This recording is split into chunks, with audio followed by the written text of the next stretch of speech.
गुमका थाना के बीजे तला गांव में एक युवक की लाश बोरे में भरकर कुएं में बरामद हुई थी। प्रथम दृष्टया मामला हत्या का लगने पर हत्या का अपराध पंजीबद्ध करके पता सयाजी किया जा रहा था कि युवक कौन है। तो युवक की पहचान जो है बीजे तला के ही वेद प्रकाश निर्मलकर उम्र 26 वर्ष के रूप में हुई।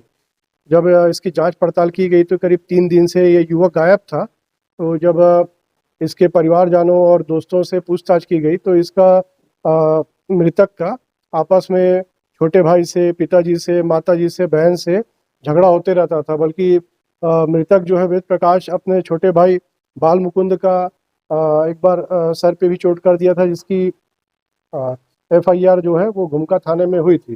घटना दिनांक 15 मई को भी परिवार वाले त्रस्त हो गए थे इससे। तो जब मृतक अपने घर पे सोया हुआ था तो प्लानिंग करके मौके पर बाल मुकुंद जो इसका छोटा भाई है उसने कुल्हाड़ी से मृतक के गले पर वार किया, जिससे मृतक मौके पर ही ढेर हो गया। तो मृतक के पिताजी मनहरण और बाल मुकुंद उसका छोटा भाई दोनों उसको बोरी में भर के इसकी लाश को कुएं में ले जाके ठिकाने लगा दिए। और इसकी माता जो थी वो खून के छींटों को मिटाई घर पे। तीनों को गिरफ्तार कर लिया गया है। तीनों को वर्तमान में जेल भेजा जा रहा है।